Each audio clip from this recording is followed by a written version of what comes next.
I'm Brandon. I am Thomas.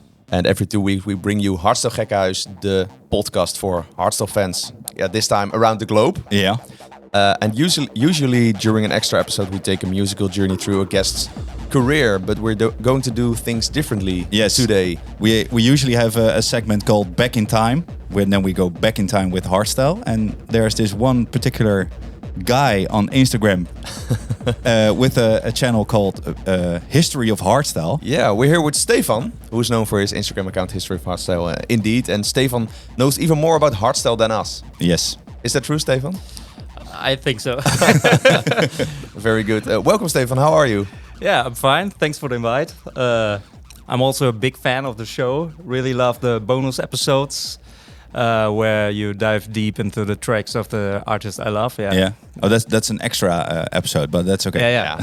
These are a bonus episodes. Yeah, bonus. Yeah. The way where you speak about the tracks. Yeah. I love this. The whole career of an artist. Yeah. Thanks, man. As you can hear, this episode is in English because Stefan, you're from Germany. Yes. Yeah. And I think your followers are internationally around the globe, right? Around the globe. Yeah. You can speak Dutch, but we decided just to do this one in English because it's a very big back in time, so we can. Yeah. Everybody got to have to know the history of hardstyle. Yes, exactly. That's right. That's right. Before we start talking about you, let's talk about the track we are hearing.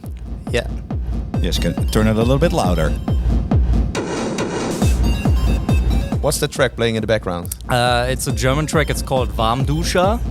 10 kleine bass drums. I didn't choose this one because I'm from Germany, because I chose this one because this is really the foundation of hardstyle. This is the early days of Q-dance sound. Yeah. And the funny thing about this one is the story behind, because it's all produced by Kate Tressett. And he told in the podcast, he said he was at a party at these days, and someone asked him if he have drugs going to after hour and he wasn't about that. And he said, and then the guy said to him, "You're such a Warmduscher." You know what that means? No. Warmduscher? Yeah, it's a German word for someone. Who in the words it says you're showering warm. Yeah. Someone who's not doing trouble, keep everything safe. You're a Warmduscher, you say in German. Like a bit of pussy. Yeah, like a pussy. Okay. Yeah. Okay. Yeah, that's what they called Kate Tressett at that moment, and he was going straight to the hotel room and said, "Why you call me like this?" And the day after, he went into the studio and makes the first release. It's called Auf die Fresse, also a German track name. Okay. It means in your face, punch you in the face. Yeah, and that's how the project Warmduscher came to life. And he produced all these tracks, but he was so big with Kate Tressett, also played at Climax, played at Sensation, such a big role with German hard trance. Yeah. And that's why he asked someone at the office, who later became Warmduscher, the big, bold guy who already unfortunately passed away. And he performed as Warmduscher. And 10 kleine bass drums is... it's really the foundation, you know? It's this sound, the acid sound in it. This is really the beginning Q dance, the first club tempo. I see here indeed on his party vlog, club tempo, climax, Mysteryland. Yeah. And all produced by the legend Kate Tressett, you know? Yes. And just the guy who performed as Warmduscher. The first loudness I see. Yeah. And this track came out in what year? 2000. 2000. So that's where we're starting in 2000. So for you, this is the start of hardstyle. This is the start of where Q-dance brought hardstyle, in my opinion. Because if you know how Q-dance started, it was like the hardcore died almost because of happy hardcore commercial stuff. It almost got killed at the end of the 90s. And Q-dance brought back at first the old style, early hardcore days parties. Yeah. But people wanted something new. And that's how they came up with hard trance, hard house in 2000. Yeah, exactly. And then the club tempo parties happened. The club tempo with the Q as club tempo. Yes. This was in the 2000, and this is completely the sound of it. Like I said, I had to choose one track. Yeah. But there's so many people like Henderson Cole, Scott Project, who are shaping that. Yeah, and it's the transition period, like from German techno, hard Yes. trance to the UK first hard house. hardstyle tracks. Yeah. This was still This not was not- called yeah, hardstyle, in my opinion. Yeah. This was more hard Yeah. house, I guess. Yeah. Q-Dance was looking, where is the music? We can do something new, and later on we'll explain that they really built hardstyle. But it was just looking around the world, to UK, to Belgium, the bonsai tracks, and to Germany, hard trance, hard house, and it was a new movement started because people don't want hardcore anymore.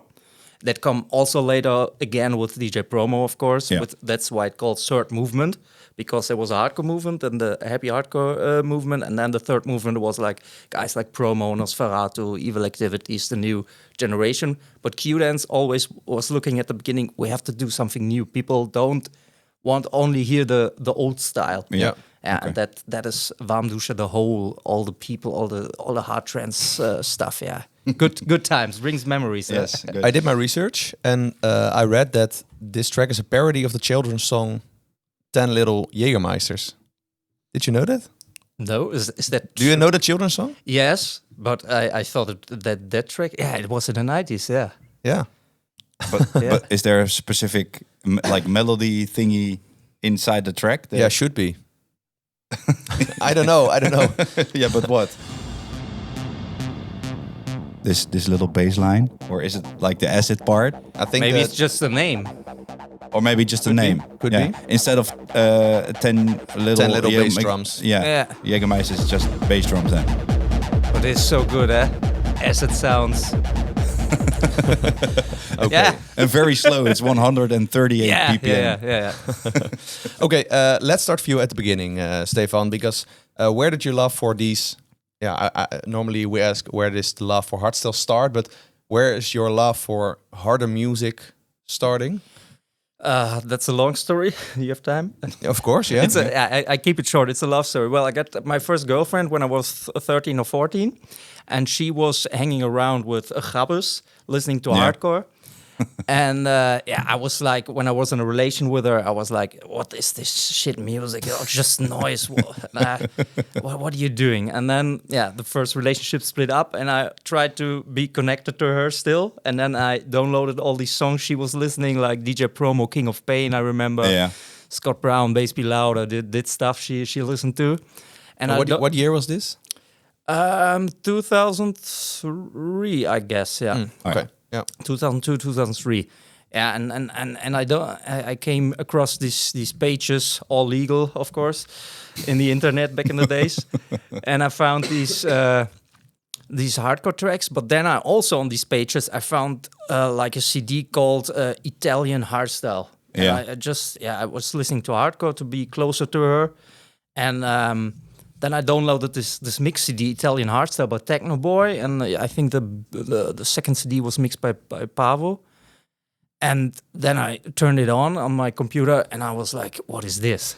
Because it was so strange. All these sounds, these melodies, the tempo, Yeah. And I still thought that hardcore is a little bit noisy and a little bit too fast. Yeah. But I was totally blown away. And I was listening to hardstyle every day since then, and got even more and more.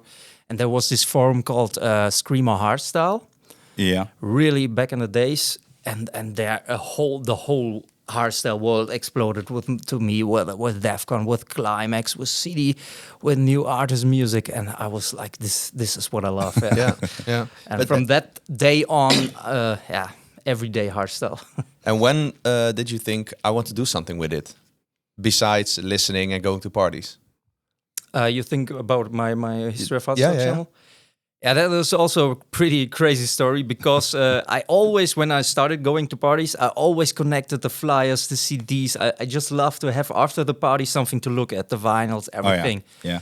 And it got more and more and more, and really like 8 boxes at my house. Yeah. And at one time we moved to another house, and I looked at it and I said, "It's so nice, the collection I have." I got a little bit fear if our house burns down, everything is gone. Yeah. I have to make photos of it to make it forever. Yeah. And I thought, on a Sunday, I'm going to photograph every single flyer, put it on my computer, and that's it. And I thought, why not sharing it with the people? Yeah. Yeah, and then 3 years ago, I started this social media stuff on Instagram, and later on TikTok, YouTube, etc. Facebook, of course, for the old people. And then I started uploading these things. And people laughed at, the comments, what you normally don't have on the internet. People were really positive. And I remember that party. I remember that flyer. I was like, I just want to store it on the internet forever. And now people like what I do. Yeah. And Such then, nostalgia, right? Yes. Always brings feeling. And I always like, my collection will be forever because I don't think that Instagram will be related. And I also have the original files of the photos on my phone. And that's how it started. And people liked it. And then I thought, why not doing much more? Because the history, we sometimes do with friends, looking all the old after movies, DVDs. Yeah. And I said, this time don't have to be forgotten. It has to be on the internet. And then it really exploded. Are there any old trailers or old movies where you could find yourself, or we could find you? Do you know any? Of course, you. There's one after movie of Rebirth. I don't know the year, but the year where Alpha Twins made the anthem. There, in one scene at the drop. Okay. I hope you didn't find anything. No, we're going to look it up, and maybe we'll put it in right here. Yeah.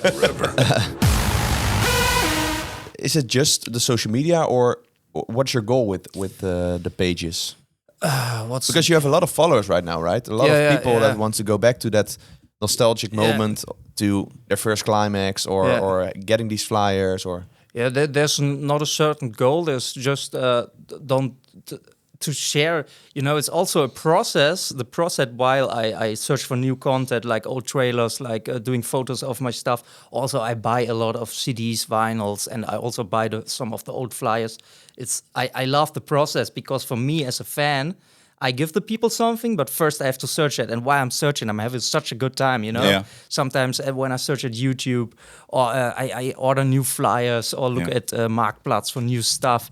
That's one of the best things, Is it that you have a good time? Is it because you recognize stuff you see, or is it like, I haven't seen this one before? But a little bit of both. A little bit of like I said, I'm more than 20 years now going to parties, events, and doing hardstyle every day. Yeah. And sometimes I'm like, I forgot about this. This was so good. And sometimes it's like, didn't know that this also happened.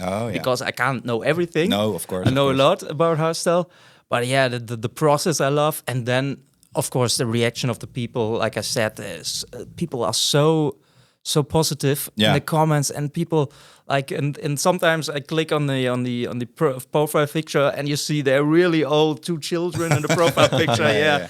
And they say, do you remember 20 years ago? And they link their friends, and just having a good time and relive the foundation. Yeah, really cool. So that's cool. a cool shout out to your followers on your Instagram and account. that is a special thing for me, and for the first years. The difference between now and the first 10 years of hardstyle is that back in the days, it really felt like we're shaping this. Yeah. Like we, the community, Q-Dance, the producers, Yeah. we're building something new.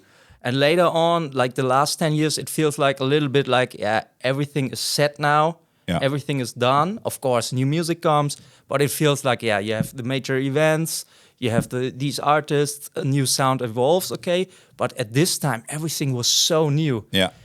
Every climax, every decibel, every heart bass, bigger. Yeah. Like and more development every year. And now it's the on the same such level. a professional level. Yeah. That it wasn't back in the day so professional. Things go wrong. Yeah, of course. Right now, these days, which has his own charm in it. Yes, things can go wrong. Yeah. But you felt like I'm really part of building hardstyle together with the organizations, with the artists, and everything.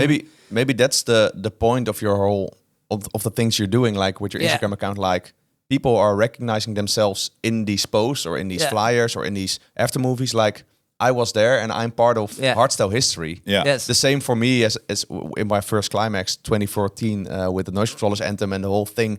Now that's history. It's the night the release got premiered. It's one of the last times Headhunters was on climax before he stopped and was going to house. So I can imagine that people are getting nostalgic when they look at all those Old things you post, Yeah, and, yeah. And you're you like, must whoa, agree. I was part of it. You must agree. All these key moments where you're talking about this was more back in the days. Now everything is a more relaxed, more chilled. You know what you can expect as a party. Yeah, You know, yeah. if you come back from a party, I don't have the feeling so much more than I witnessed this. I witnessed the premiere of that track. I witnessed this show. Because it felt not really straight after the party, but sometimes I look back at with the vision of now. With the vision of now, let's say spotlight from Sefa on the Friday, the spotlight, and I was like, I was right there, front left, you know, I was there. But when we left that Friday DEFCON, we had like, oh, this is a really good set. Yeah. But now looking back 2 years ago, it's like one of the best things that ever happened for us standing there. Yeah. So that's okay. That's pure nostalgia. Where if you start talking like that. Yeah, of course. Last question for now about you and your page. You put a lot of time in archiving the history.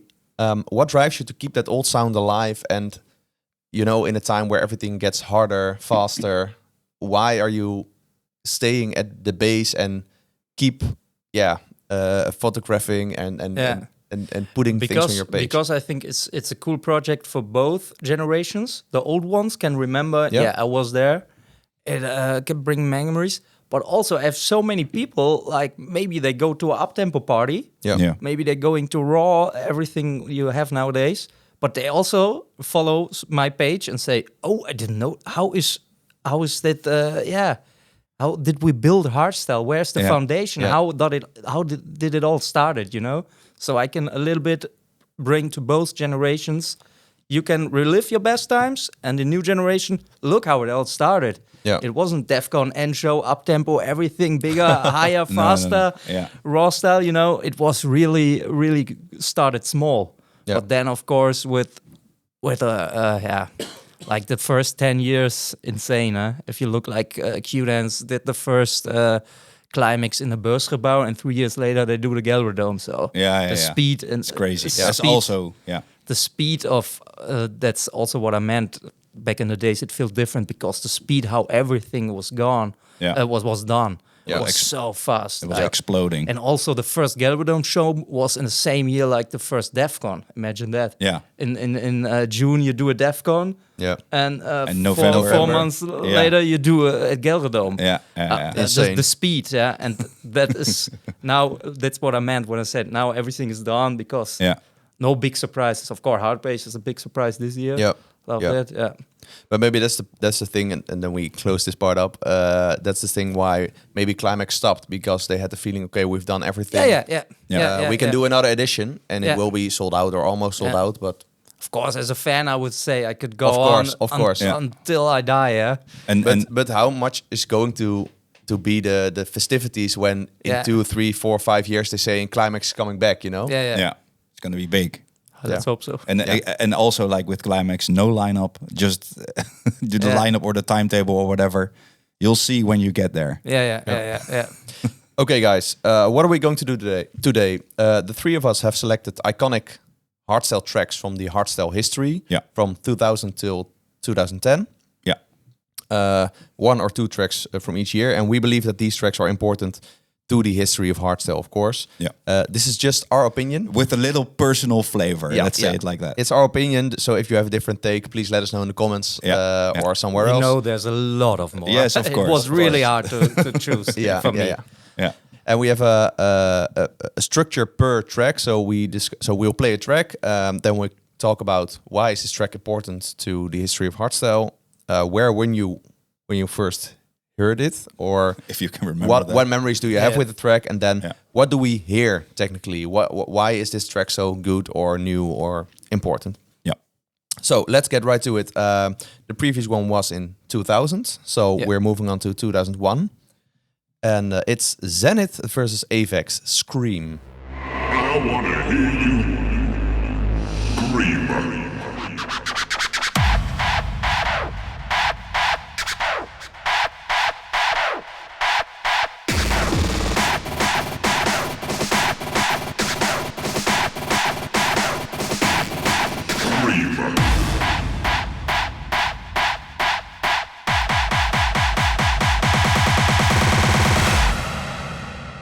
I wanna hear you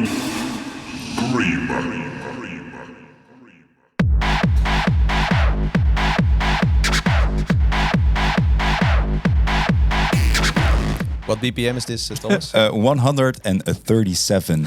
So it's even It's almost house music. almost house music. Yeah. Why this track Because in of, the history? of course, people will kill me in the comments, but for me, this is one of the first reverse bassline tracks, really, where you hear this. Yeah. And that brings the first element, which is unique in hardstyle, is the screech, which was really new in 2001. And Chicka-choo. yeah, and that's why it's so special. It contains a reverse bassline, it contains a screech. And for me, this is really what hardstyle is all about: screechers, reverse bass lines. Yeah. And also, this track, of course, is inspired Headhunters and Profit for Summer of Hardstyle. Yeah, of course. Yeah. You can hear that. 10 years later. Yeah. But then a little bit of a higher BPM and a little bit louder, of course, because Summer of Hardstyle is way newer than feels this. like a updated screen track. Yeah. Did you have memories with this track? No, not really, because I wasn't. At 2001, I didn't know that hardstyle exists. Like I got into 2003. Yeah. What was your first party? My first party was Cubase in 2005. Oh yeah. And at the same year, Climax, and a year later, DEFCON, and then all the clubs in Holland, like Time Out, The Matrix, and you name it. Time Out in Gemert. Yeah. Okay. This was. Have you ever been there? To Time Out? Oh no, you have. didn't. I've been there once. Yeah. I heard they're also gonna close it now. Like all clubs. Clubs is not from this age anymore. This was really a time like you go on DEFCON in June, and 2 weeks later you go to Time Out and you can see Headhunters for €5. Oh yeah. Like these were the days, the club days. But I don't have a memory. But the memory I have with this sound, like Warmduscher, with the Sanus track, and so the feeling is really you've been to parties to Heineken Music Hall, right? Yeah. Yep. Like when Q-Dance, also, we talk about like 2012 still, when you got into the big orange doors in the Heineken Music Hall, and you get in, only blue lights, and like DJ Luna's opening it. Yeah. And this sound is really the opening sound of the area of Heineken Music. This is what I feel when I listen to this music, because I wasn't there at the time. But the warming up sets at the Heineken Music Hall with this sound, with these particular takes, also Scott Project, and so love it. And that Zenit is an absolute legend in the history of hardstyle, right? He's Italian hardstyle DJ, passed away unfortunately in 2018. But Zenit is was there at the start, right? Yes. Together with the Techno Boy guys, and with Tatanka is also doing things. I think. This is still made and not called hardstyle, because that brand was still not there in 2001. Yeah. And I remember this song as well. Maybe I don't know. Maybe in 2007, 6, 7. Then I heard this track as well. For me, I was like, oh yeah, this sounds pretty cool because of the bass line, the deep bass line, and the screech, of course. Yeah. But I think that at that time, because this is how hardstyle evolved, what I heard, that at that time Q-Dance, and especially Rogier from Q-Dance, said already to the DJs, you have to do stuff, go this direction, produce more like this. And maybe at that time already Q-Dance had their hands on it and said, we want productions like this, you have to do more like this. So they were quite visionary. They worked together with the artists, They picked a track and they listened to the sets like at the Hemkade and said, I need more of this music. So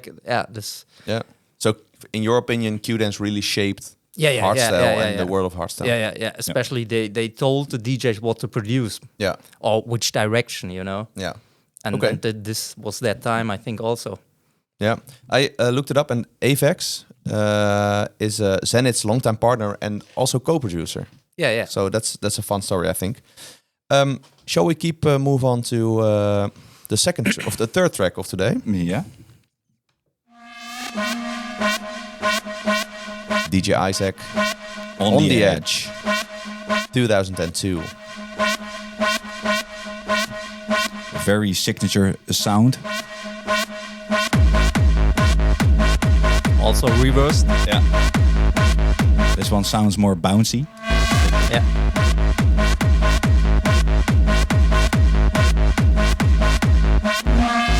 Yeah, DJ Isaac, also one of the godfathers of hardstyle.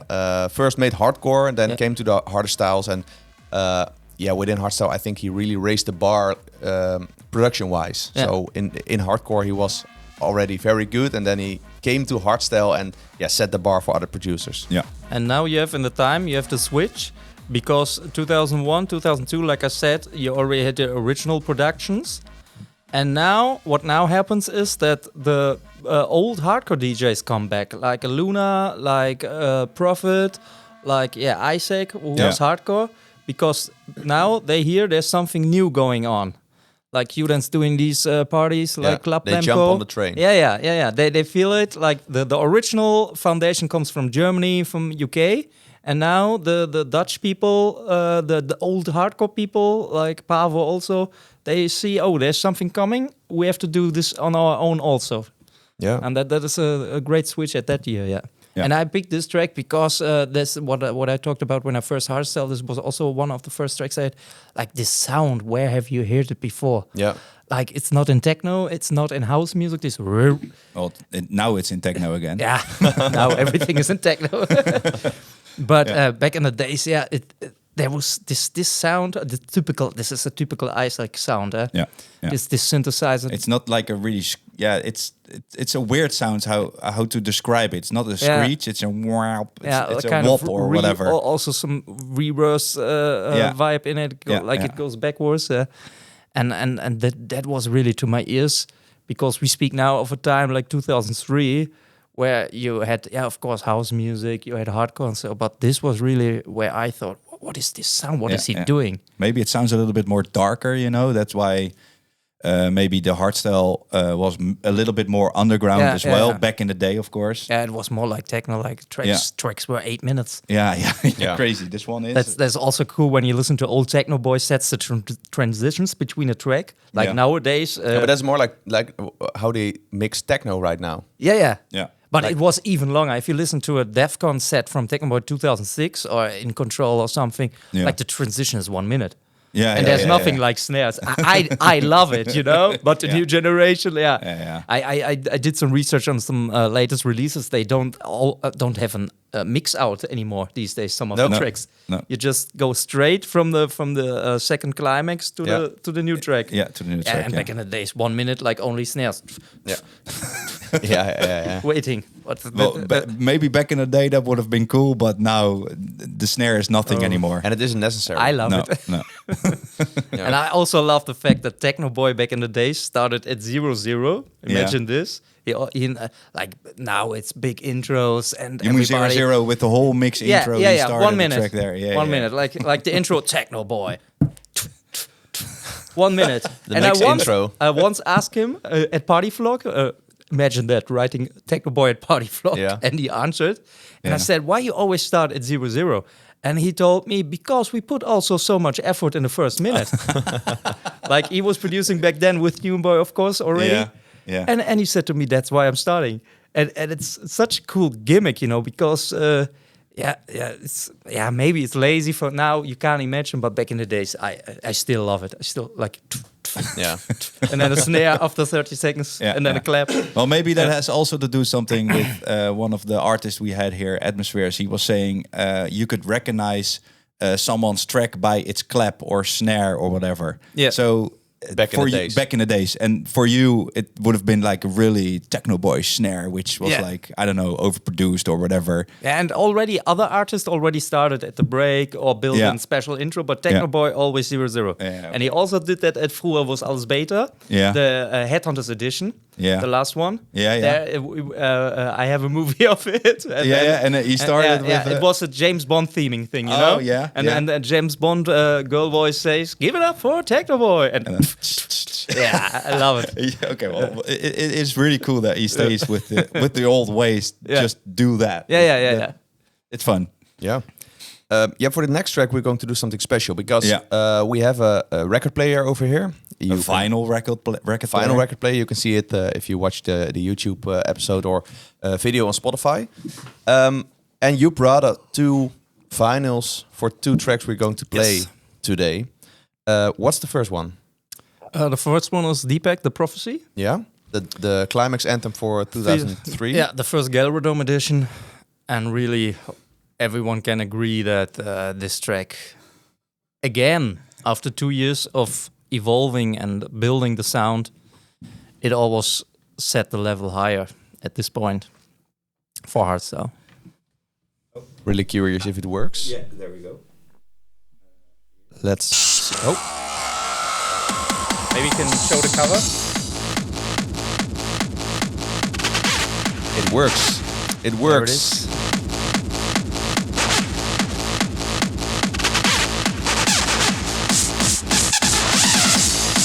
Deepak, the Prophecy, the A-side original and the Luna remix. Yeah.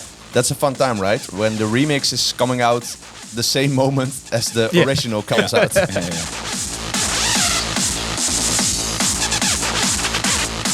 Arranged, composed, written and produced by Pechler, Van der Zwan, And Lonois. Lonois. So Deepak and Charlie Lonois. Yeah.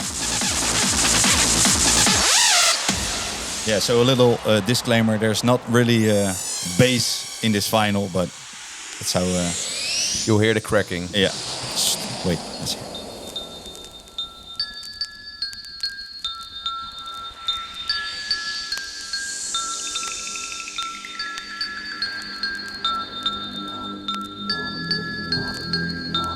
I want to have a small applause for Thomas who managed to Yeah.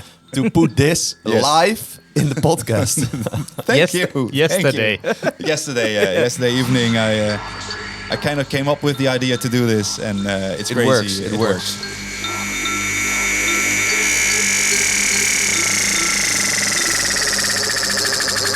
That vocal effect.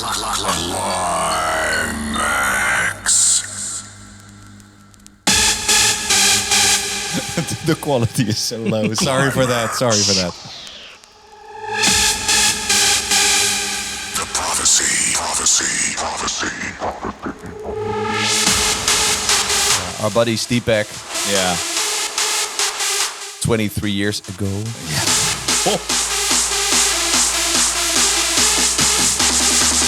Climax. Oh, nou, dat is ook een vinyl. That's also final.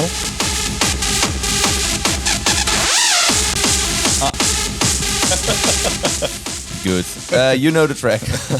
Why this track in the history of hardstyle? Because again, for me, it again leveled up. It raised the bar for hardstyle again. You can just imagine we started 3 years ago with a Warmduscher track with the acid sound, and now we got this. Really, it goes more melody. With the bells. The extremely loud kick, right? Yes. The typical Deepak kick. For 2003. Yeah. What they It's also a did bizarre kick. with down low, and so Deepak was really, really hot. They really shaped, in my opinion, from a little bit hardcore kick, but not too hard. All the productions before, he's Johnny, and so they were like the raw side. in the early hardstyle. Yeah, for sure. But also, like I said, the melody part. This is something that 2003 really came into productions, that melodies get more and more important. Yeah. Is this, in your opinion, the best climax anthem ever made? Because it is for a lot of people. Yeah. No. What's the best climax anthem? The Wild Styles one. Okay. Temple of Light. Okay. Yeah, That's the really unique choice. Yeah, really interesting. Yeah, because the sound design of the intro, yeah, it's insane. There's so much happening. And I love it. Like I said, I love it when tracks are long. I love it when they really take time to build up, and that track builds till it comes to the melody. It builds so much noise, so much things happening. Temple of Light is my favorite one. Yeah. If I'm correct, I've seen something on YouTube. I think that. Did you know that he has like another version of that climax anthem? No. Okay. Wild Styles? Yeah, Wild Styles. Yeah, I have no idea where, but we have try maybe to ask him sometimes. But I think he has some other version which is never released or never heard or whatever. Okay. Which sounded really cool in my opinion. But let's dive into that. Yeah. Back to the prophecy of Deepak. Yeah, I think Deepak also told us, if you're Dutch, we made 2 episodes with Deepak. I think it's episode 30 and the extra with Deepak, where we also talk about this anthem. So if you want to know more from their perspective, please listen or watch that. But I think they told us that they worked on this kick for months. Oh yeah. This hard kick. Together with Charlie Nonois. Yeah. Together with Ramon, with Charlie Lonos. Yeah, indeed. And what I also think unique on this track is the voice, like the prophecy Yeah. speaking voice. It gives goosebumps when you hear that at the Carol Dome, I think. And it's still, if I'm correct, it's still a different voice than now. After they changed the voice there. Yeah, the climax voice. Yeah, It of is. course. Yeah. Yes, it's the last one. The anthem after it was Alpha Twins. 2004. Yes, I Alpha think Twins? so. Yeah, Dark Side.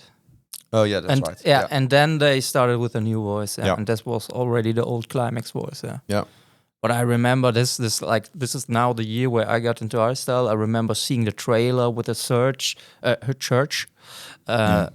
and the climax theming, and I was like, "What is this?" Yeah. And then Can some imagine. later, the DVD comes up. Oh my god! In the Gallery Dome, the big star, all these legends, Daniel Mondello and Techno Boy, Kate Tressett. Yeah, it was crazy. Crazy. Yeah. Also crazy is the next track we're going to discuss. It's DJ Duro and the Prophet, Shizzle My Dizzle. Why is this track important for the history of hardstyle? Because producing wise, I think it almost raises again the bar, because you have this vocal effect, like, which is new. They already did vocal effects back in the days, but this is really feels like it's a new generation, and also with the Prophet is coming back from hardcore now. He's going to do hardstyle again. So it's a good one.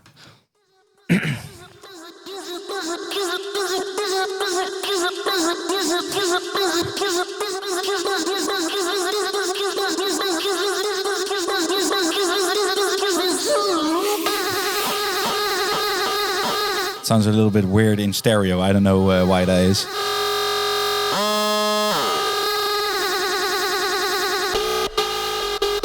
There we go.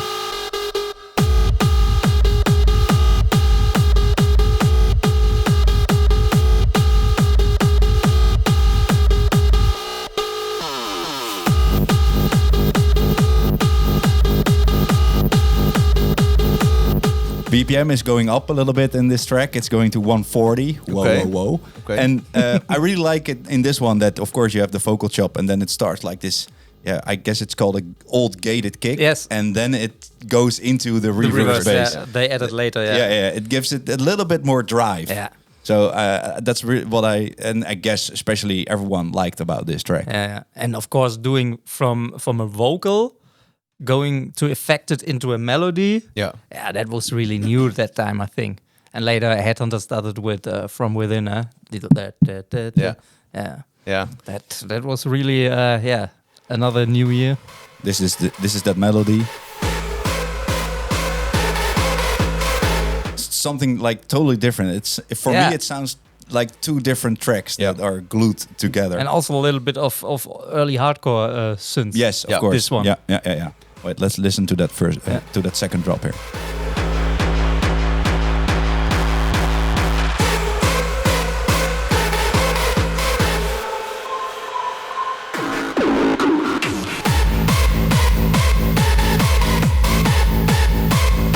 I think what a lot of people don't know is that DJ Duro is 50% of Showtek. Yeah. Yeah, no, I didn't even know that. Now. Yeah. But that's a cool. Yeah, cool thing it's one to of know. the two Showtek brothers. Yeah. So and in the also, early days. and also before the drop, that really signature kick effects sound. This By Prophet. Yeah. that's like really old school hardstyle. And also kick in the effects. kick, listen to the kick. There's a little bit of crunch. Yeah, Typical Prophet.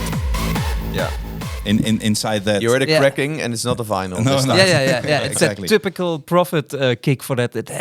No one else had this sound in the kick. No, I love that.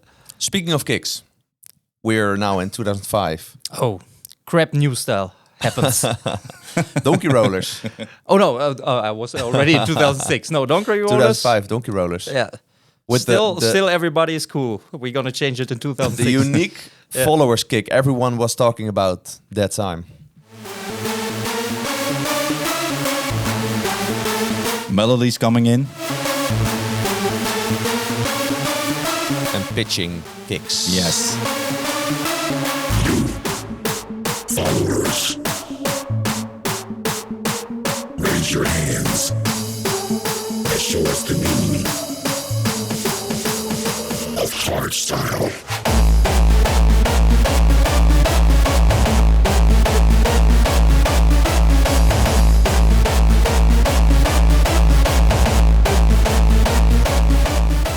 Well, this one is not really pitching yet, but It is. It's like Dun.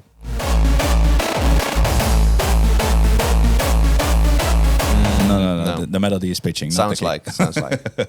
But it's the first kick that But Zani also told me one time he really don't like pitched kicks, and you can hear it still in his productions. It's always straight.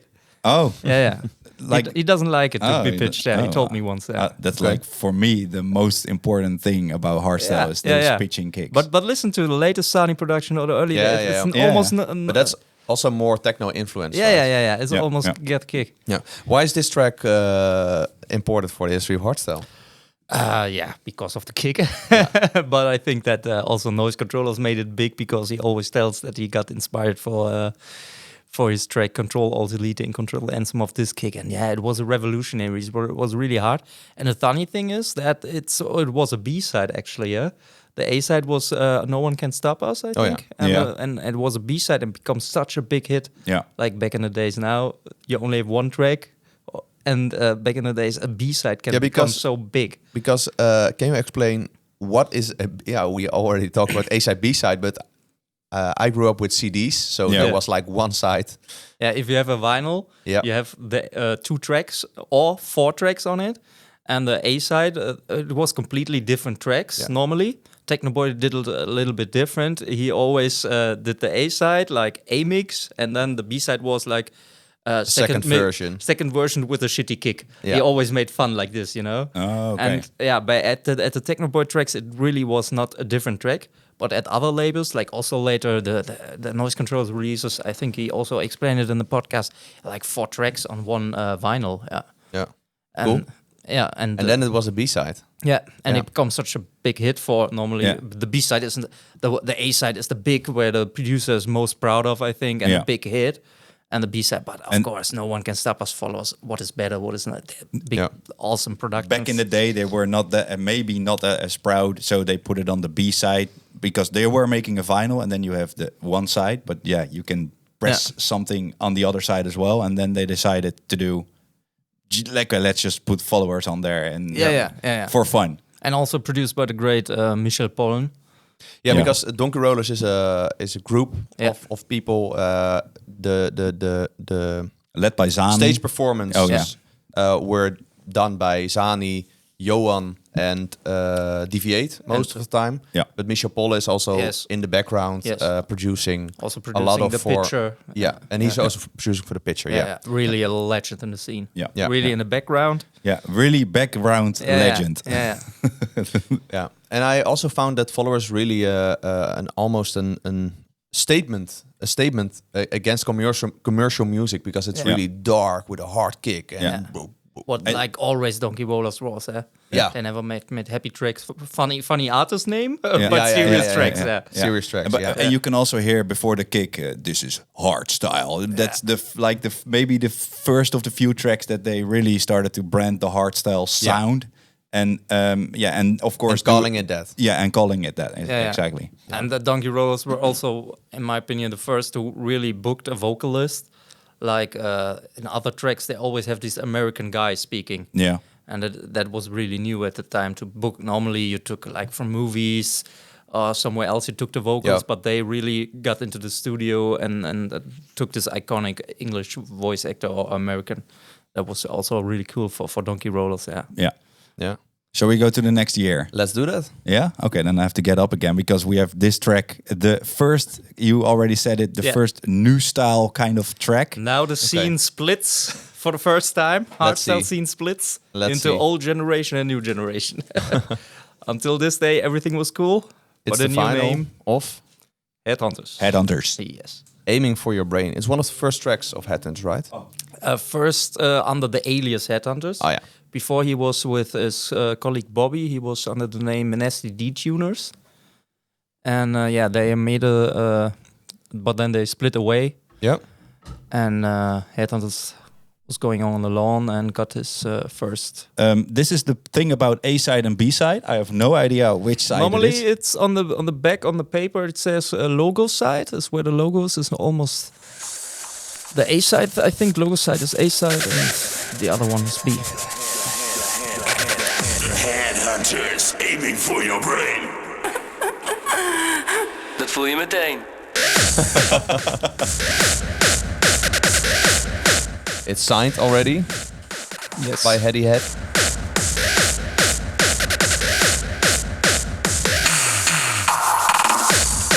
All tracks written and produced by B. Rebergen and B. Van Putten. That's Bobby Yeah, and we Willem. already produced it together. Yeah. Oh, yeah. Because explain. Headhunters first started with... It just. Oh, sorry. Oh, yeah. I was busy with the final. Sorry.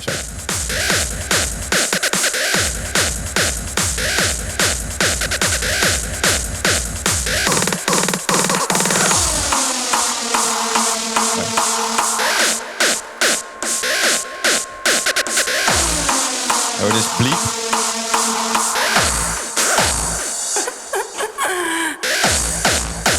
Why is the scene splitting up?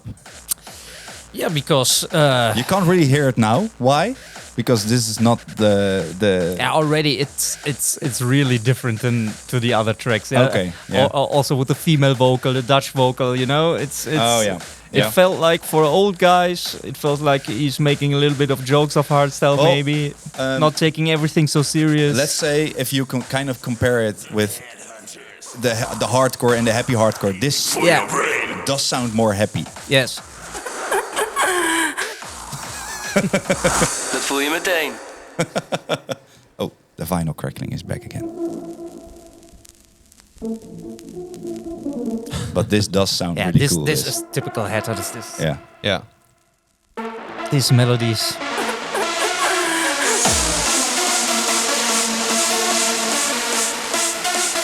Would you also mark this at the start of the typical Scantraxx sound? Yeah, the new Scantraxx sound. Yeah, the Yeah. new Scantraxx Yeah, sound, yeah.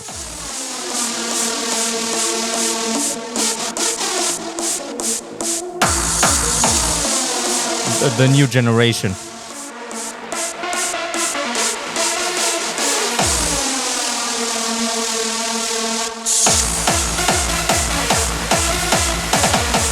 It's a quite aggressive kick, right? Yeah. Yeah. The attack in the kick is...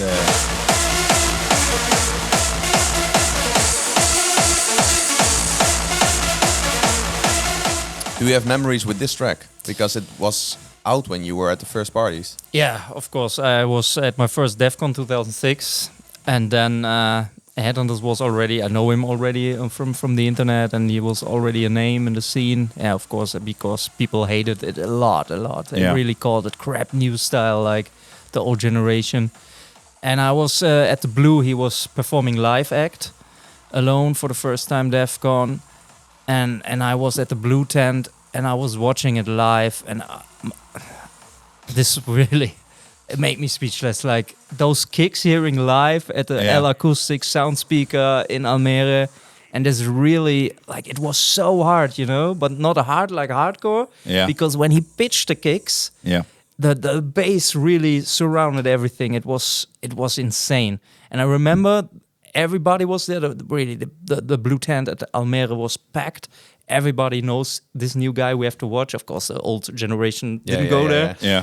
But then I remember late at the evening, I met so much Dutch friends I know, and everybody was coming. Have you been at Headhunters? Have you seen Headhunters? Have you seen this net guy? Have you heard it? My ears, oh my god! Yeah, this was really revolutionary sound. Yeah, Yeah. what he did, and also the live act, the tracks. He also the B side left some answers. Yeah. And he made a special DJ tool where he took this melody, Aiming for Your Brain, with a Prophet emergency call anthem. It got some bells in it, and he used the 2003 anthem. for yeah, Defcon. from Prophet, and he used the same bells from Prophet playing this Aiming for Your Brain melody. Oh. And as an intro for the live act, and I was like, yeah, this is so good, yeah. Cool. It's And- so beautiful to see how you talk about the memories you made during Yeah. DEF CON, Yeah. like literally 20 years ago. Yeah. And it was so crazy because the blue tent was really a circus tent. Like when you look to the roof, The circus colors and stuff like that. Yeah. It was American way colored. Oh yeah, like USA, it looked like this, and it was really And not like we know it today. Yes, exactly. Blue was back in the day not like it is today. Now it's of course like more raw hardstyle. And it was a second hardstyle area. Yeah, like, exactly. With a new sound, like because at that year 2006 there were already. Yeah, like still the old legends on the main stage, like Luna and so. Techno Boy, of Techno course, Boy, closing always, and talk. Okay. Shall we? Sorry. Shall we continue? Yeah, I was looking up the Defcon lineup for 2006. I was curious who was on the red, who was on the blue. So on the red, the main. Isaac, Shotek, Zani, Charlie Lonois, and Deepak. Technoboy closing the red, of course. And the blue was the more, like you said, new style. Yeah. DJ Koen, Headhunters, Zatox, Activator, The Prophet. You can see the difference. The Prophet was already there with his newer he was sound. He was supporting this new sound, right? Yeah, okay. But you ask about the Scantraxx sound. The Scantraxx was already strong in 2003, like with the Duro and Prophet release and we heard. Yeah, Hardheads releases. But it was still pretty quiet because I also write the column for Scantraxx. That's why I did some research. It was really the quiet years until 2000. Scantraxx was really a brand, a name, a vision. But then from 2006, 5 and 6, it took off, And that's where all the new names came on the block, and it's really fun for you to talk about that day because we weren't there. No, you were there. Yeah, 2008 was my first But party. imagine, I also wrote this for Scantraxx down at what I do for them. Imagine like the Prophet set really was like a mashup these days because he all got the new tracks from all the new faces on the block. Like you're going to Prophet and also the fusion. Like at Defcon he played Picture Sleeping. After that he played Illusion for Elements. Then he premieres Wild Cells, Keep Your Head Up, together with Headhunters Rock Civilization. And everything was new. New productions. And that was really special at that time for Prophet sets. Cool. Stefan, every extra episode we have a short questions round, so let's dive into that. Here we go, Stefan. What is the best hardstyle track ever? You knew this question could come. Yes, I thought about it before. My personal choice, because the elements, a track that I like most with the elements of hardstyle is Psychedelic by Headhunters. Because I'm a big fan of intro melodies, synth intro melodies, which you have. I love to have a reverse bass line, which then goes to a harder kick. That is also in the intro.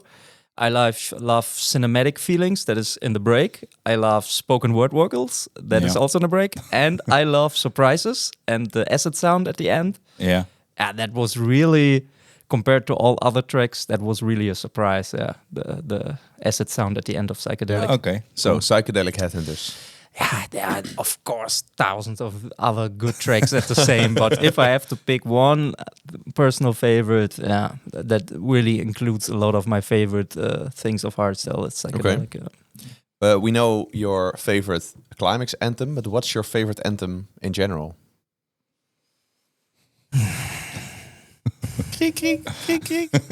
Oh, wait. You forgot that one, right? Best anthem ever. Best anthem ever. So you have less tracks to choose from. Let's start with one of the best parties then. Indoor, outdoor. Let's start with that. Let's break it down. Indoor, outdoor. Indoor. Climax. Indoor. Okay. A whole night of Climax is mind-blowing. There we go. Okay, so Climax. Okay, so best Climax anthem ever. Yeah, then Temple of Light. Temple of Light. Yeah, okay. Yeah. Okay. You wouldn't expect that of almost speaking about the early 2000 and then Temple of Light. 2017, right? Yeah, I guess so. Yeah, we're not going to go to 2017 this The funny this thing is, episode. the edition I didn't like that much, production-wise, music-wise, but the anthem really... We were at that out. edition, and I think it was one of my favorite because it was the first time the Tweakers played Climax. Oh yeah, It was just this set of the Tweakers was... and doing their own thing. I think the premiere of Jägermeister also. Yeah. I think so too. Yeah, So it was also a moment in hardstyle history. Yeah, they really did the Tweakers on like this really dark. Yeah, but also themic. some serious... It was a Tweaker core, huh? No, that was the year after, I think. Okay. No, the Tweakers solo, but they did their thing, but also with a darker... They had some new darker, serious tracks also but with them. also the but Tweaker that's another story. What's the dream collaboration between two artists that never made a collab together? 1 week ago, I would say Devin Wild and Rejecta, but that already happened. That happened. Because I really love. If I look at nowadays artists, I really love that. Yeah. And Oh shit! I don't know. There was one. I thought of one as well a few days back, but now I can't remember, of course. So maybe not a new one, but a follow-up of Headhunters and Frontliner would be cool, yeah. Because that really matched, and they only did Scantraxx rules, if I'm right. Yeah, as abject, and that was object. So yeah. Okay, but that would be cool, yeah. Okay, we have 2 questions from the Harde Kern, which is our community. Yeah. Because when you join the community, you get the chance to ask questions. You have to keep it English. It's hardcore. The hardcore. The Harde Kern. And Joel asks, what's the most special item you cherish the most? I can't talk about this. Is it something illegal? No. Okay. I got something from Q-Dance, which the guy who gave it to me said, don't talk about it. This is one most legendary. So you thought in a podcast you won't talk. Okay. I won't talk what it is, but it's something nice. But then the special item, we won the Q-Dance. They did the quiz. And then we got from Q-Dance the birthday party we won doing the quiz during COVID. And we got a big sign with all autographs by all workers from Q-Dance. And this is also really something you can't buy. Something unique. That one has a second place. Okay. Okay. But the people can guess what I have gotten from Q-Dance. That's a cool thing. That's a cool thing, yeah. Kaz asks, is there an event that, with the Vision of Now, had a major impact but went largely unnoticed at the time? What you mean? Like, I think the Headhunters moment. I think that moment when Headhunters 2006 DEFCON, everybody knew, whoa, this is something big in the history of hardstyle. Yeah. Was there something like an event or a track or that at that time nobody cared about? And now, if we look back, we see, this was a really important point in history. Kind of like followers was maybe back in the day not that important, but if you look back, something like that. Yeah, I would say we later come to this track, but I think that the premiere of JDX, Live the Moment. Yeah. At that moment, it was a good track. Everybody have a good time, but no one at that moment at Climax, the set before Noise Controllers, no one would have believed what it would become. That it is maybe the best hardstyle track ever made for a lot of people. Yeah, and at that moment it was like 4 a.m, and everybody was it was a cool track. Everybody's had a good time, but no one have believed what this GDX Live the Moment would become. Yeah. Okay, well let's talk. You already spoiled it, but let's talk about that later. Yeah. Stefan, what do you do besides going to parties and running History of Hardstyle? I'm just a family guy. I love spending time with my family, going to the gym, and I love making pizza. Yeah. Oh, cool. With a pizza oven in the garden. Yes, and with a long time to do it. Yeah, really. What's your favorite pizza?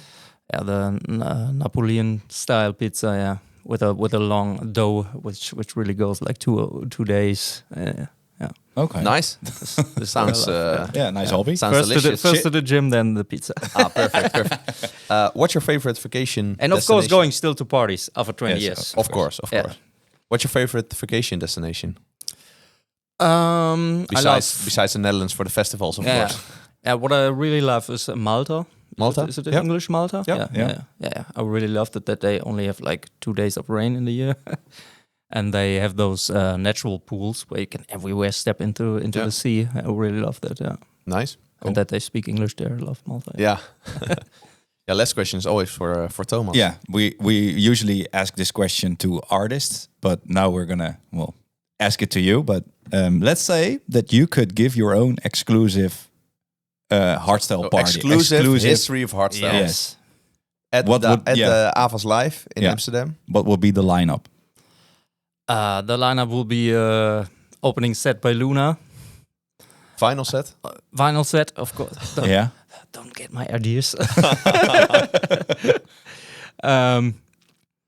And then of course bring Headhunters back, please. We need it.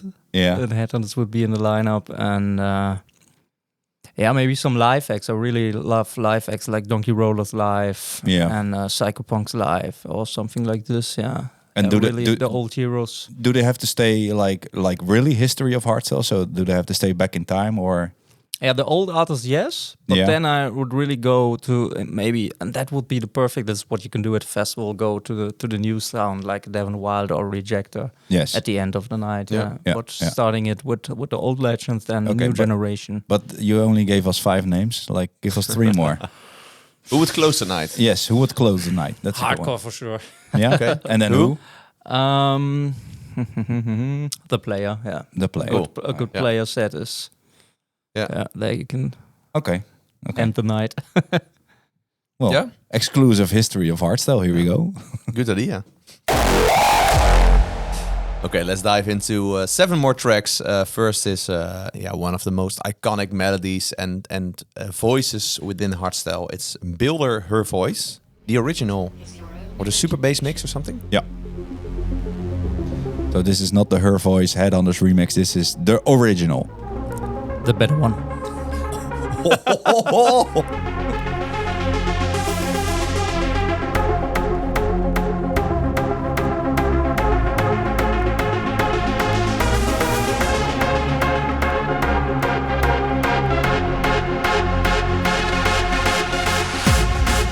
Do we know who Builder is? Techno Boy? And Tune Boy. Oh, together, yeah. Yeah, and a lot of other Italian colleagues. They produced together, yeah.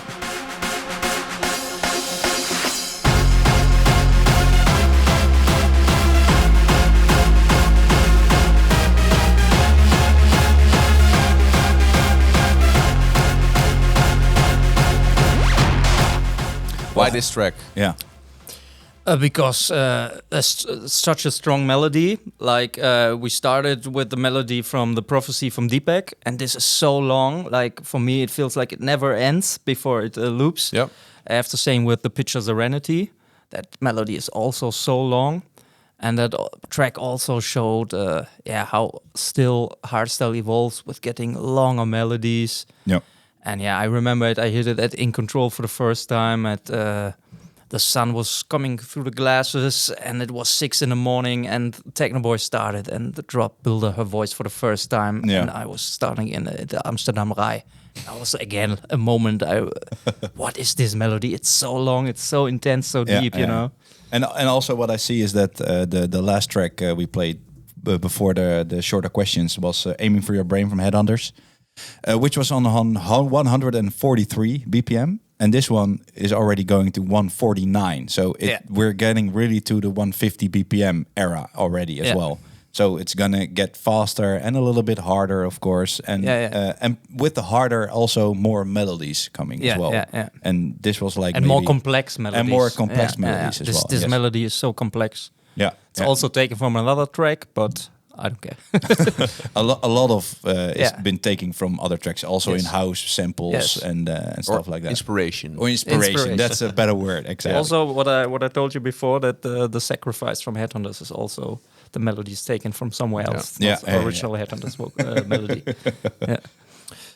We're in 2008, and 2008 is a very important year, in my opinion, because it's the year of the Project One album releasing. Yeah. For a lot of people, the best hardstyle album ever made. They recently re-released it on vinyl. Yeah, the whole album. Big, the artwork. If you put it together, it's one big panorama picture. Something. Yeah, really cool. How many vinyls is it? Like 6 or something? 6. Yeah.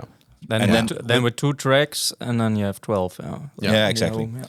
We chose 2 tracks from this album. The first one is The Story Unfolds. And it's also a really unique vocal chop.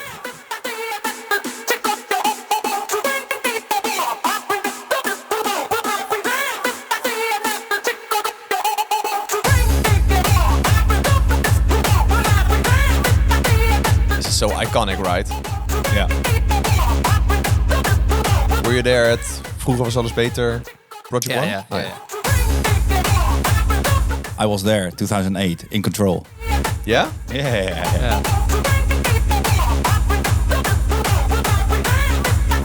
Yeah. They produced this in 3 months. Yeah, it's crazy. That's crazy, right? But who's they?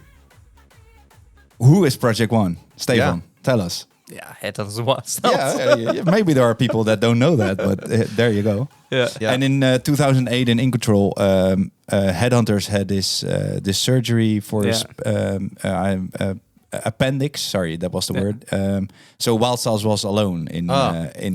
But in that time, 2008, they weren't called the act wasn't called Project One. It was Headhunters and Wild Styles present Project One. Yeah, exactly. So all those tracks also on Spotify are Headhunters and Wild Styles. Yeah. And they made the first track, if I'm right, who's really called Project One. Yeah. That came before the album, if I'm right. Also where the Soundbrush remix is from. And probably that's where they started. Like, holy shit, we together in the studio. Let's do a little bit of the break as well. If you think this is the best hardstyle album ever, please let us know. Yeah, produced in 3 months and replaced the long intros. So what you just told us with Techno Boy, with all the long intros, outros, this was more squeezed into and songs how we know it right now. Yeah, and they focused more on these breaks.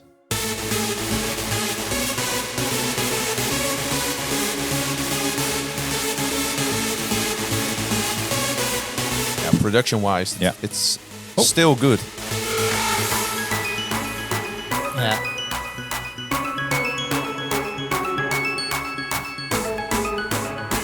Uh-oh.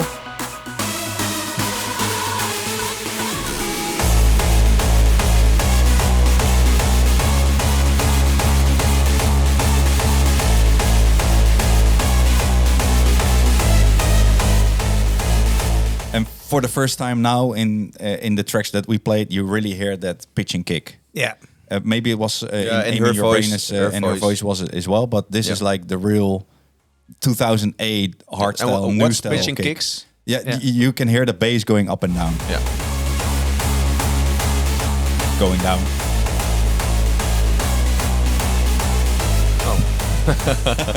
Yeah. We have another track from Project One, The Art of Creation. Oh. Do you have a special feeling with this track?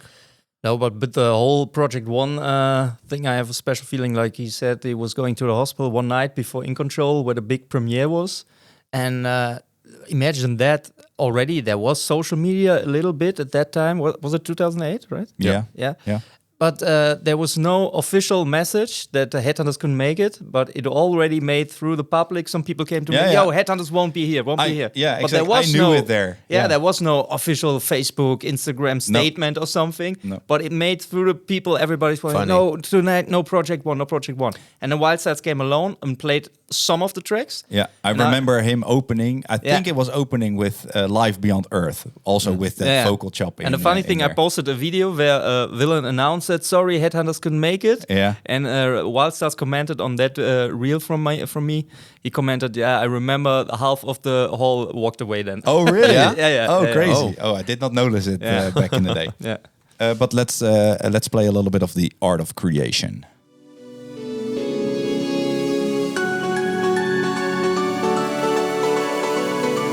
They didn't know, I think, that they were going to start a label with the same name. Back in the day, no. Well, they named it after this track, of course. Yeah, so iconic, so unique.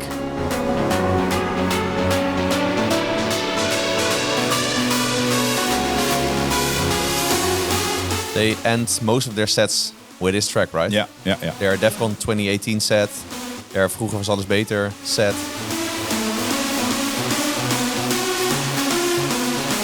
With the iconic vocal.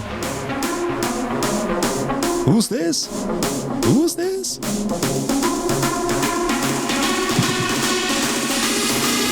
Project One.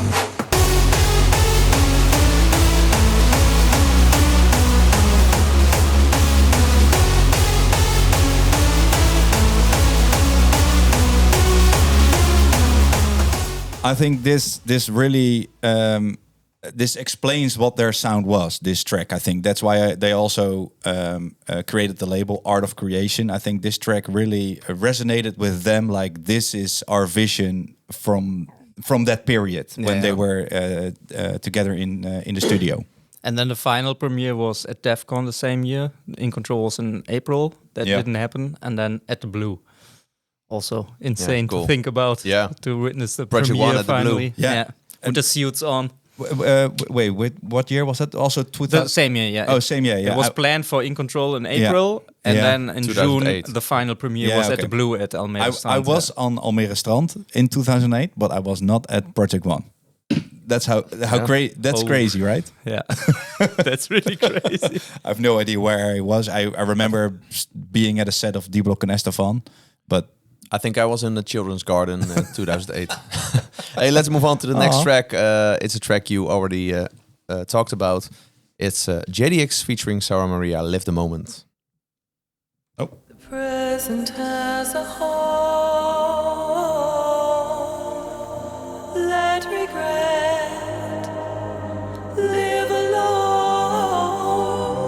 Time flies, seize the day. Let love lead the way. Live the moment. I think it was Atmospheres who told us that this was originally a show track. So like for an end show or something like that. Yeah. But due to high command, they finished it as a standalone hardstyle track. Life is changing fast. Just be free.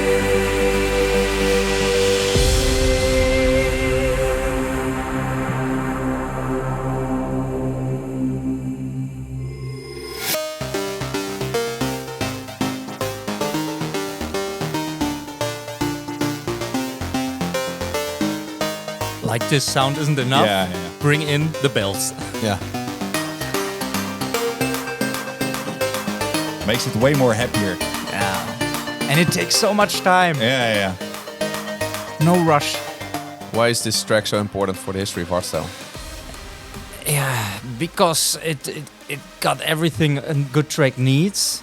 And I think the premiere, like you said, it was so weird because everybody was expecting noise controllers and nobody was singing. Is this a noise controller trick? Is this a show trick? What's happening here? But everybody felt something is happening here. This is special. What happening here?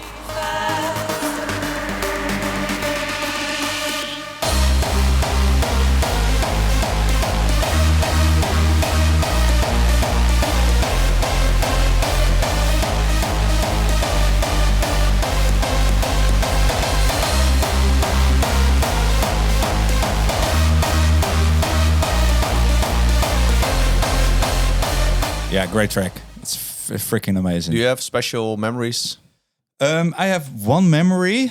I think it was I'm not that good with years, but it was Climax with the anthem from D-Block and Estefan with the big tree as the stage. Nature and of Our Mind.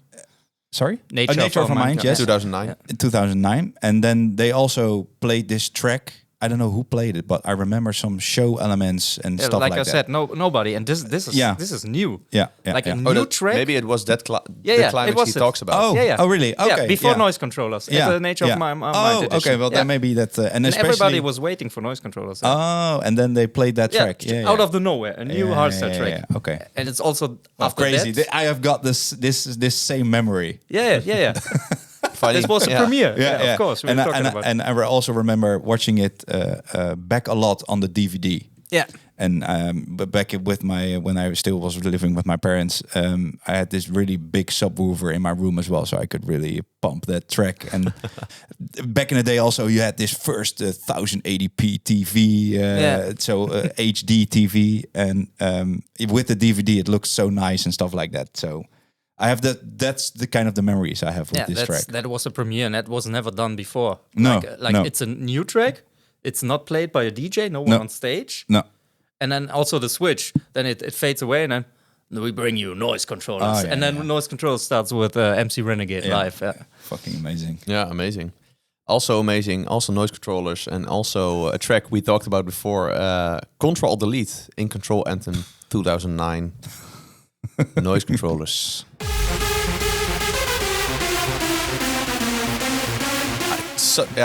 I keep saying it. Such an iconic track. Yeah.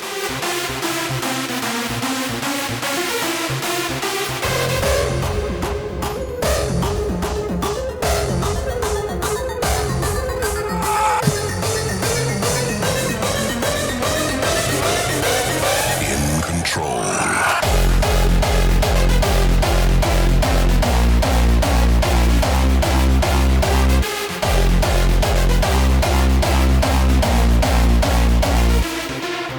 This track was like the big breakthrough of noise controllers, right? With this sound, these kicks, these leads, these production-wise, like all the sound design. It was so. I wasn't there, of course, but it was so new. It was so innovative. And guess what? 1 year ago, I was there as a visitor and made a picture together with them where there were still visitors. Oh, really? Yeah. It's also on my page. You can find it there. And In they were 2008. visitors. Yeah. Or was it 7? I don't know. But 1 year or 2 years later, they made the anthem. And 2 years Yeah, before, it's they crazy. were making a picture with me like a visitor. Yeah. But have you been to In Control to one edition? Yeah, I 2000. My first party ever is 2008 in Control, and then 2009. But it was Control. nice. It was like an indoor DEFCON edition where you could Yeah. really go there to hardcore. in Amsterdam Rai. Yeah, great location. Yeah, Big- great big- location. big With the location. Donkey Rollers anthem, right? Yes, Last city but, on earth. Yeah. I also remember when I walked into In Control, the DJ Koen, I think DJ Koen was playing, but at least the track The Words was playing. Yeah, Koen the words. Yeah. That's what I remember. Challenge album. Going like the main stage, all the way in the back, and then you walk into the kind of Other area. corridor, and then inside that area, that's when the first track was playing, and that was that track. I will always remember. But it that. was a good party, yeah? Yeah. Like, just imagine indoor and then like a DEFCON, you have early hardstyle, you have hardcore, you have so many areas. Yeah. But then in such a great location. But it was also really hard for me staying up all night. That was my first party, actually staying up all night till 7. Yeah.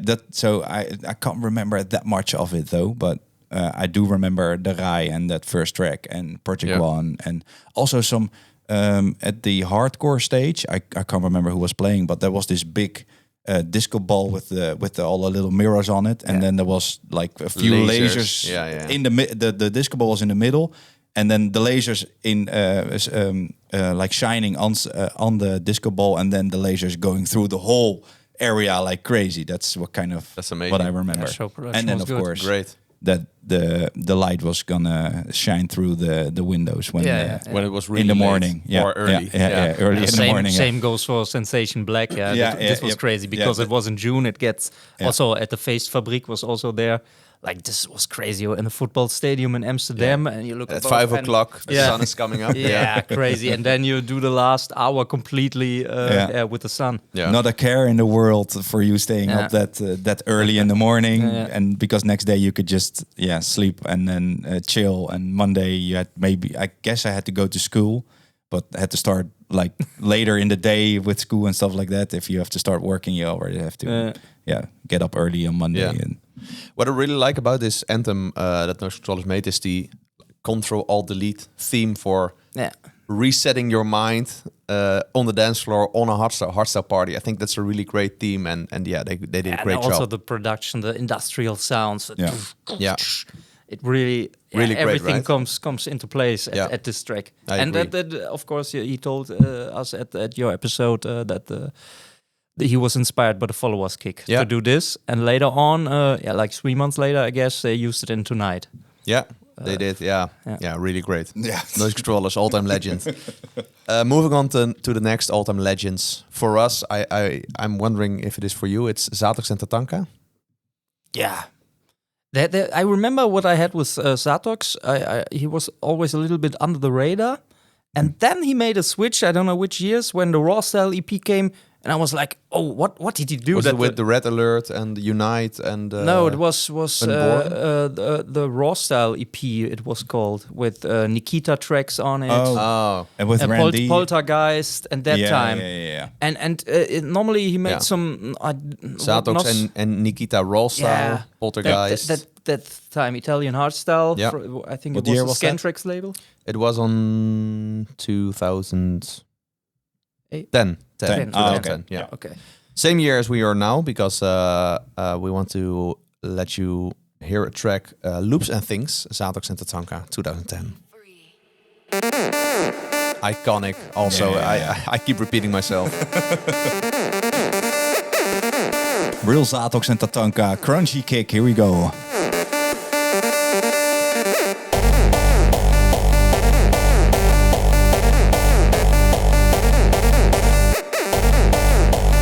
Yeah, really great. Yeah. Did you know, Thomas, that this is a remake Yeah. No. from a trance classic, Loops and Things by Jens? Yeah. I was going to look it up, and I heard the track. I didn't recognize anything from the Zatox and Tatanka version. Oh, yeah. Then I heard the Marco V remix. That's Yeah. just the trance version of this track. Oh, really? Yeah. Look it up at home. Loops and Things without a H, for example. Oh. Oh, instance. thing. So loops and things. Loops and Things. Yeah. The Marco V remix. Listen to that, and then listen to Loops and Things by Zatox and Tatanka. It's it's the same, but then hardstyle in this case. Exactly. Let's Listen to the second drop. I want to be free.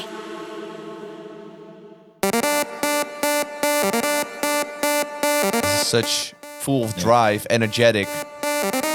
In only this sound. It's Yeah. strange, right? And also cool that she screams the vocals now Yeah. at the Yeah, drop. yeah, yeah. What a great idea. And again, bells.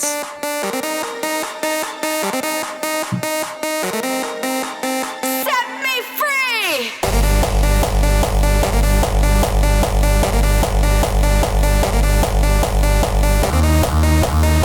That is a kick, eh? I don't know. We call it an overdrive. So when the kick is pitching really high. Really high. Yeah. Yeah, it's If you were standing in a crowd with like really big, with a lot of subwoofers, the hairs on your legs and the hairs on Yeah, the your chicken on your skin. arm. Yeah.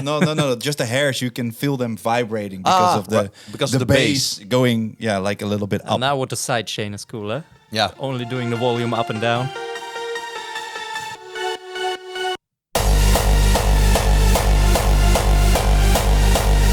Here it comes. Here it comes. Yeah, such an amazing track, and you see how Zatox and Tatanka made this trance classic into a hardstyle classic for now, right? And also the variety of the kick back in the days. You could really hear which artist is it Yeah. by the kick, you know? This Yeah, is yeah, A yeah. really a frontliner Zatox, kick is Zatox different kick. than a Zatox kick. A Headhunters kick different than a Wild Styles. Nowadays, it's hard. Yes, of But course. back in the days, you can really hear, this Yeah, must yeah, be this yeah. track because this kick is typically this producer. Yeah. That was Yeah, also yeah. good at Yeah. that time. We're moving to the next or last track of today. It's also in 2010. Randy and Iedere, Under Attack.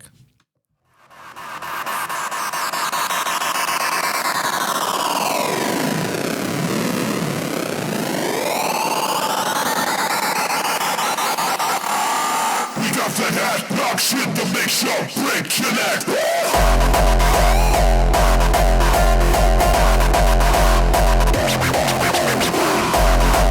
Almost kind of hardcore Yeah. sound and kick. Yeah. Stefan, why did you choose this track as the last track of today? Because it shows the direction hardstyle goes from 2010. Because in my opinion, what happened in 2010, 11, 12, 13 was the outcome of Tomorrowland, EDM in general, made a huge impact on hardstyle. Like every hardstyle DJ put a Nicky Romero vocal on it or a David Guetta vocal, and it became more poppy. Yeah. Hardstyle got international. They already got more bookings in the USA. EDM was really the hype. And then you had these Adaro, Randy movement, Yeah. the raw movement, which is going the With- the other direction. With Adaro, like you already said, came from the hardcore influences Yeah. and then going into hardstyle. And then, of course, together with Randy. And I saw he also produced Driftwood, Freeloader. Yeah.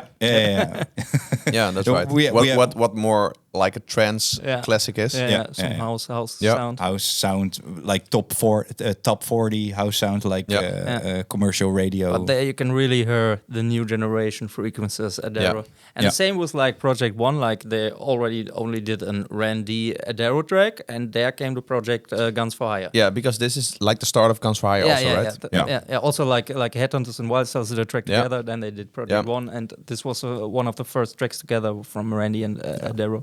Yeah, and it also matches the theme of Guns for Hire, like under attack. Guns for Yeah. Hire is like gangster, mafia, Yeah. guns, Yeah. death. More hip hop influenced music. Yeah. And also movie influences. Yes, influence. movies, hip hop. Yeah. Yeah, Also yeah. the old Adaro tracks. I love all these notorious B.I.G. vocals. Yeah, and so, yeah. But I'm wondering, in that time, 2010, Yeah. were you a fan of like the raw style side? Could you? Yeah. Yeah? That side, I really loved. Like I said, I love to build a party and close it down harder. Like not the whole day like it is nowadays. Yeah. Nowadays, So like you had back in the days, Yeah. starting with classics, then Yeah, euphoric, exactly. hardstyle, raw. Exactly, and then Yeah. close down like with 2 or 3 artists like B-Front, Frequencies, Adaro, Yeah. closing down the night and some euphoric at the afternoon, and Yeah. starting with classics like all early hardstyle. Yeah, Yeah.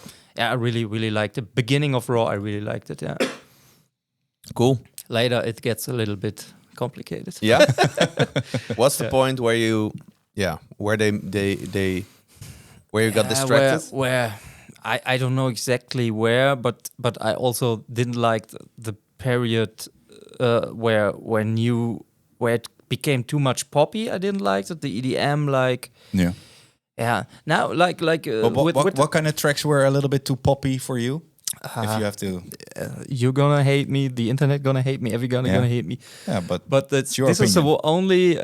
the only climax edition I skipped, and was where I didn't like hardstyle. Was the one where Atmospheres made the anthem that time. 2015. It was Equilibrium. Yes. Yeah. This one there was also with Release. I know. Yeah. That's why I say you all gonna hate me.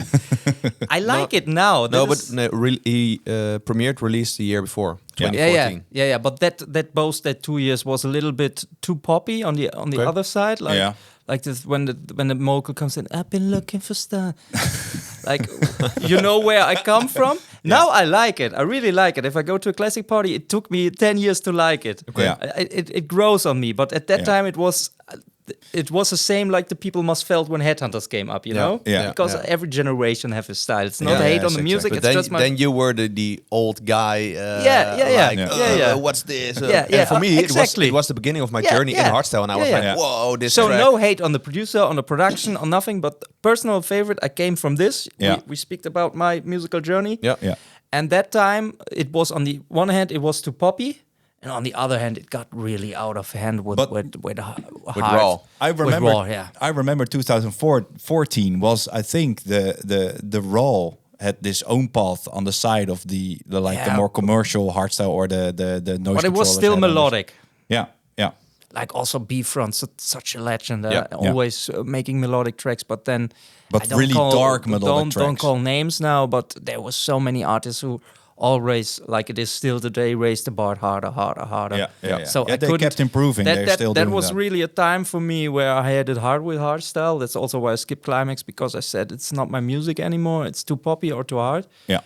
But then at 2000, where it really got good hardstyle, I think it's 2019 with guys like Caltech. That was really Yeah. before the Future shitty. Noise? Yeah, Future Noise also very own sound, really Versatile respect. then as well. Sound Rush. Yeah, but Caltech and also Headhunters was very good because he had a second peak with tracks like Orange Heart. Yeah. Yeah. And Path that of was the really Hunter. peak, and then Yeah. it feels like COVID came, And COVID was still good. If you remember the Climax live streams, the OSTs they did for the Climax live stream, for the DEF CON at home brought so much. The Le Prince track, all this stuff like Jason Payne and Jones starting now to play these tracks again. Like they played at the Hardfest last week. They played Run From Reality. That was really, until COVID, it was all cool. And after COVID, you know by yourself, it all got complicated. Yeah. Really hard, really hard. And on the other side, again, there were artists that were like really reinventing themselves, and there were also artists like, nah, this maybe it's not for me anymore. Stuff like that. Yeah. But this is, and also a lot of artists quit during COVID. You know, like Headhunters. I think after COVID he stopped. He did. Yeah, not after COVID. He did 1 year, and then he said he stopped. The Prophet stopped. Yeah, Noise Controllers also stopped for a long time. Then came back with really nice music. I think. Yeah. That things he does, but nothing compared to the early days. No, exactly. But every generation has it. Yeah. Stefan, we've now covered the first 10 years of hardstyle and what we consider to be the most important tracks. Which track after 2010 is your favorite? It's not released, we just heard. Do you have a favorite? There's something under the radar where I think really it's Wild Styles and TNT Exist. Oh yeah. This track, it was, I think, in an Impact in-show. Underrated choice, I think. Yeah. This is really underrated. I just heard it at the end show at Impact, I think. But this really, and all the Caltech stuff. I loved the early days of Caltech. Yeah. That was like really, Through the Night and that was really like, we're going into the right direction. Yeah. And also all the Headhunters tracks, Hunter and the Prey of that time, that really felt. And then COVID came. Yeah. But, and everything changed. But check out Wild Styles TNT Exist. It's really Thanks. one of the but there are, of course, many. Yeah, of course. We have 2 questions left. What's next for History of Hardstyle? Do you have any plans, cool things planned? I really wanted to do something maybe in the future at festival, like really bringing the early days back with I don't know now how to do it, maybe with a live act or maybe with a own area or something. But really, what I do on Instagram, like guiding the people from the early days, from the beginning, like doing this live and not just more of a classic set, but really dive more deep. I really like to dive into tracks because there's so much more. I understand if you go to Classics Party, people listen to the hits, they want the hits, they work best. But there's so much more to discover, so much the B-sides, forgotten tracks, underrated tracks, unreleased tracks even, or B-sides, and there's so much more. You have a lot of unreleased tracks? Yes. Back in the days, early days, really sending MP3 files from there to there to there and there, and this artist and there. Yeah, it was a good time. Yeah. Okay. So I got my whole computer full with so many unreleased stuff, and I'm trying to find a way to bring it to the people because there's so much more. On a more legally way, maybe. Not online, just at events. Maybe, at events, yeah. So the next question would be: do you have any dreams? But I think we just heard the dreams of. Yeah, you as Stefan. No, I have a big dream. Headhunters must come back and save the world. Very good. Well, because every time Hardstyle goes a little bit down, he comes back. And then there's something magical about this guy. Let's close with that. Thanks, Stefan. We really enjoyed it, and I learned a lot. Yeah. Also during my research, but also your stories. You're not even doing History of Hardstyle with your channels, but you are. History of Hardstyle. History of Hardstyle. You know such, a lot of people are talking to us like, oh, how do you know all these things? But you are like our way knowledge. More, and I'm still not happy that I missed the first 3 years of Hardstyle. Yeah, okay. Because this is a little bit how I get the feeling how you must feel when I talk about. Yeah. Because if I listen really to the old people who really started at the first Climax in 2000, I'm like, oh, this time can I please get a time machine? Yeah, of course. Yeah. But I still got something. Oh, we also have something for you. A little present. We can open it just first. Yeah. Let's open it together. Looks like a vinyl or something. Yeah. Yes. Oh, be careful with it. What is this? This is Nasty D-Tuners Breaking the Rules. So and who is Nasty D-Tuners? This is an original Headhunters, before he was Headhunters. Yes, when he was still together with Bobby. Oh, okay. And it was released on Hard Control, which was a label from the town, how you call it in Nederland, Veenendaal? Veenendaal. Veenendaal? Where they come from. Yeah, there's also Noise Controllers, Wild Styles, and Headhunters. They all Amazing, come from there, and that Hard Control record was based there. What an amazing gift. And yeah, this We is have to put it on. This is they only made 2 official releases. Are you going to play it? Yeah, of course. There's also on the B-side an Antifact remix that was another alias of Headhunters. Oh, really? So he remixed himself. Yeah. He did this project with Bobby, and it's a really jumpy vibe. But we also have something for you. Yeah. One moment. I have this. Oh, watch out! I have this all set up now, so we have to play this final, of course. Yeah.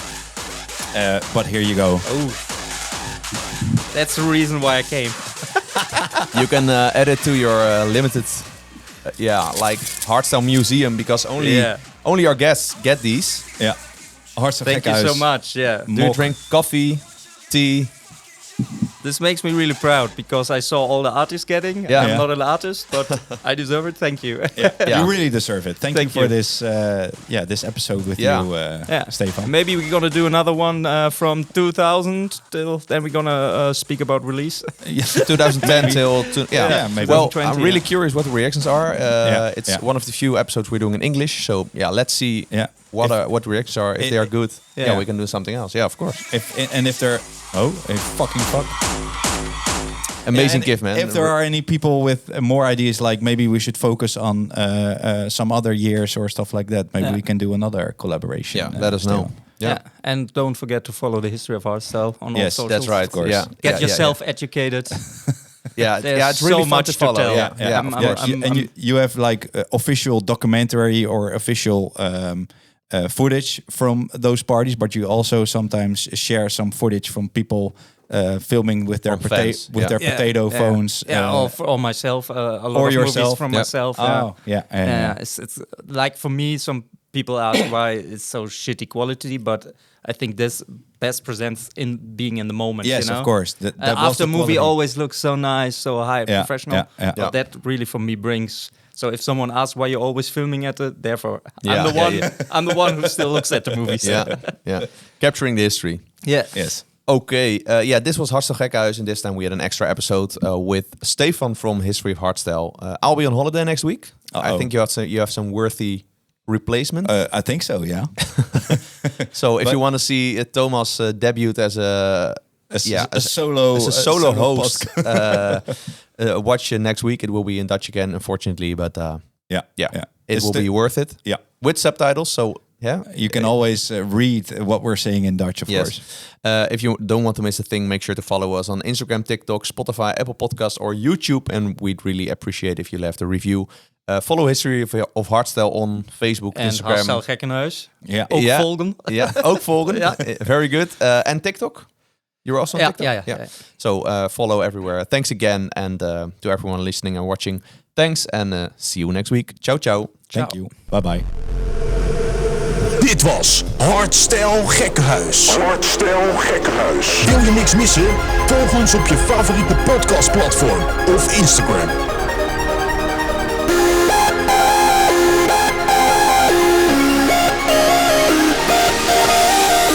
Hardstyle Gekkenhuis.